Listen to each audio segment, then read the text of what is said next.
This video is going to talk about how a narcissist can very quickly brainwash you and get you to do things that you wouldn't otherwise. Dangerous things, maybe not so legal things, and the most obvious awful thing that they can get you to do, stay in the relationship with them for entirely too long. Narcissists, make no mistake, are incredibly manipulative.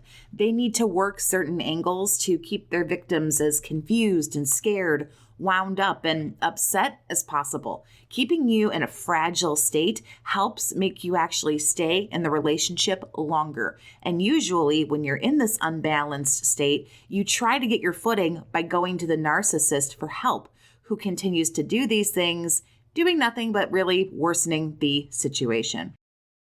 Gaslighting is a very powerful emotional tool used to keep you brainwashed.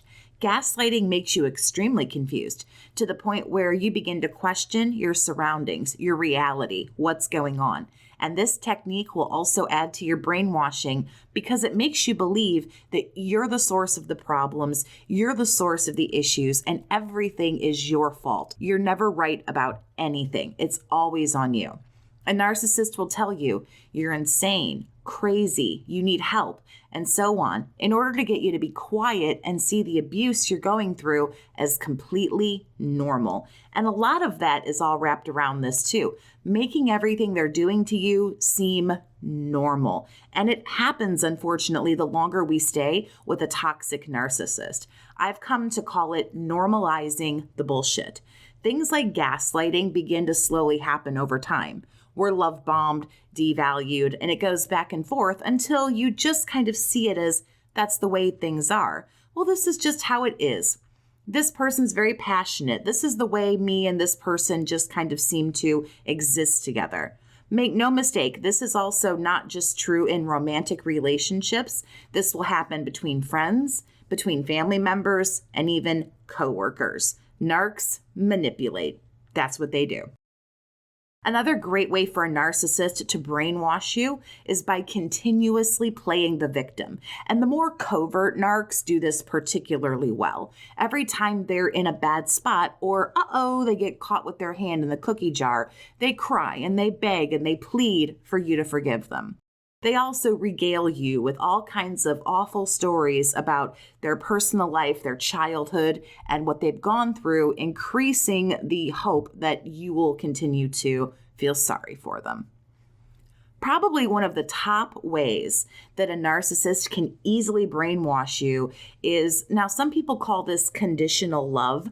I call it just overall being very transactional. The relationship becomes very, I'll scratch your back if you scratch mine. If you do this, I'll do that. And you might have heard some lines from a narc before that get you into this way of thinking. Something like, well, you don't love me if you won't do this. Oh, wow, you gave this person ABC, but you won't do it for me. Oh, okay, I see how it is. Well, I'm not going to do anything for you. And you can kind of tell that it's extremely transactional. It's conditional. They'll only do certain things for you if you do certain things for them. And you can also tie in some future faking here because they will try to get what they want in the immediate and make what you want pushed back further on down the road. Things will feel transactional, conditional, and cold. On top of that, narcs are infamous for moving the goalpost so that even when you do whatever it is they want you to do, they'll still come up with a reason why they can't be held up to their end of the bargain, why they don't have to deliver what they promised they would deliver you. A prime way to brainwash you is the classic narky move where they get you to focus on words over actions. We all know the saying, actions speak louder than words. Narcs sincerely hope that you forget that statement, survivor. Some words and phrases are favorites for super toxic narcs, and they're going to use them often to keep you in check throughout the course of the relationship. So one of the greats is, of course, I love you. It's exceedingly easy to say, and yet they really don't have to do anything to actually show you love. They have you hooked on the words they're spewing and not the actions that they're producing. Another tried and true word/phrase that really works is sorry or I'm sorry. Narcs typically choose people to begin with that are overly forgiving, highly empathic, and in a lot of cases, there's some codependency issues. So add to that somebody who can be gaslit and brainwashed to go for words and not actions. This word sorry can give a narc, in so many cases, a completely clean slate. They can be completely forgiven of all the bullshit that they do. Also, if you're properly brainwashed and gaslit as well, you can forgive a narcissist for incredible wrongdoings and awful things done to you. And when it actually happens again, they will convince you to doubt your own reality and tell you, that never happened before. I've never apologized for this. I've never done this before. What are you talking about? You're crazy. I really hope you get some help. Believe it or not, another thing that can happen is when the narcissist puts you up on a pedestal in the beginning of the relationship as they're love bombing you or idealizing you, as some people call it.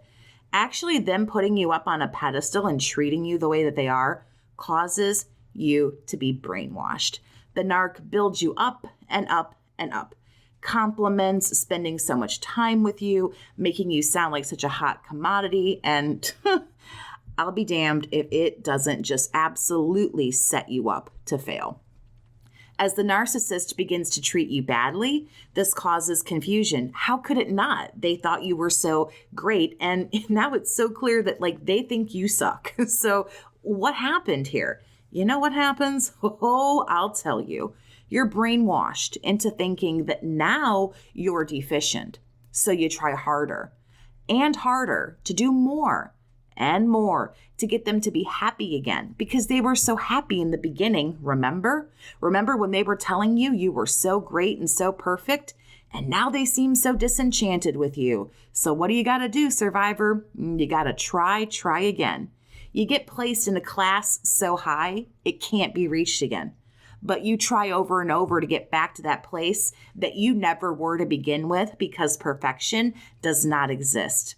You try, and it can't happen. But the narcissist will win because they get more and more from you as you keep upping the ante on yourself to try to get back to, again, where you were that you never really were anyway. There are some other points that I actually didn't talk about in this video, like money issues that you can have with narcs. I have a financial video coming, so I don't want to get into that. Also, things like how they shut down communication and some other things that I have videos coming in the future, and it's going to be all about that. So thank you so much for listening. If you've made it this far, I hope you will subscribe for more videos all about narcissism and how to survive it. Have a great day, survivor, and take care of yourself.